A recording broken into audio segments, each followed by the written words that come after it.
hari ini 1 Mei ditetapkan sebagai hari libur nasional karena memperingati Hari Buruh ya.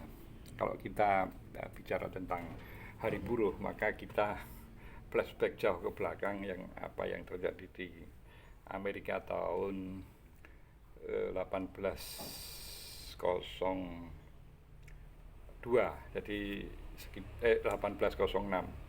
Di 30 tahun sejak Amerika memproklamirkan kemerdekaan itu terjadi pemogokan di Cordwainers itu sepertinya perusahaan sepatu kulit itu, buruh melakukan pemogokan dan kemudian pengorganisir pemogokan itu ditangkap dan diadili. Tapi hikmah dari pengadilan itu terungkap bahwa para buruh di Amerika itu bekerja selama 19 sampai 20 jam per hari dengan upah yang rendah dan tidak ada perlindungan sosial. Peristiwa tidak berhenti di situ, kemudian 66 tahun kemudian, jadi tahun 1872 itu kembali di Amerika terjadi pemogokan. Tidak kurang dari 100.000 buruh melakukan pemogokan, masih memperjuangkan nasib kaum buruh. Dari situ kemudian muncul 8 hari kerja, 8 hari istirahat, dan 8 hari rekreasi. Itu tuntutan kaum buruh. 14 tahun kemudian sejak peristiwa itu, demo besar-besaran juga terjadi di Amerika, bahkan memakan korban ya. Dan di tahun 1886 itu bentrok antara polisi dan kaum buruh itu menewaskan 4 orang kaum buruh dan 7 orang polisi itu tewas. Kemudian dari peristiwa itu dikenal sebagai tragedi High Market ya. Nah, setahun sejak peristiwa itu kemudian diselenggarakan konferensi internasional di Paris dan menetapkan peristiwa di Amerika itu sebagai Hari Buruh karena kejadian itu terjadi di 1 Mei 1886. Itu kemudian diperingati sebagai May Day yang kita peringati hingga hari ini ya.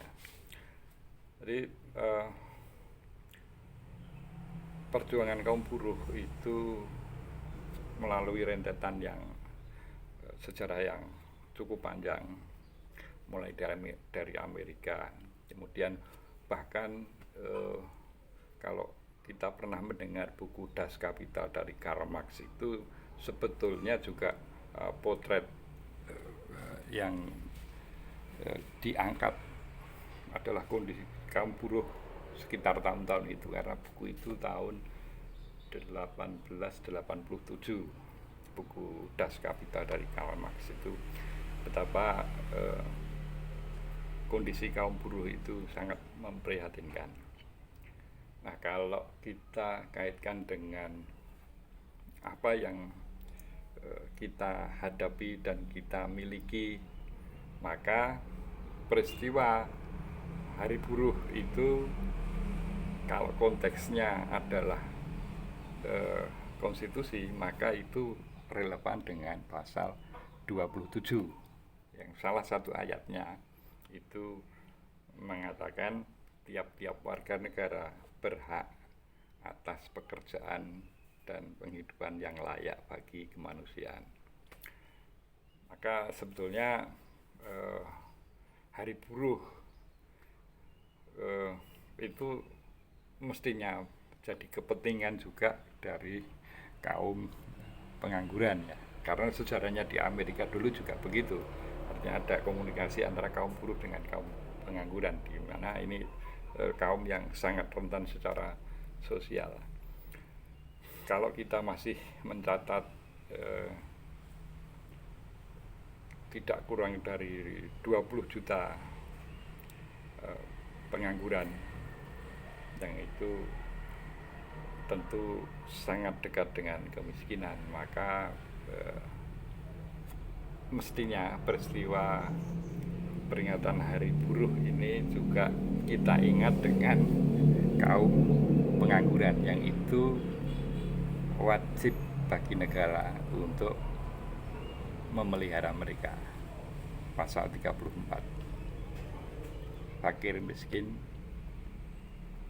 dipelihara oleh negara. Jadi negara wajib memelihara fakir miskin. Salam konstitusi.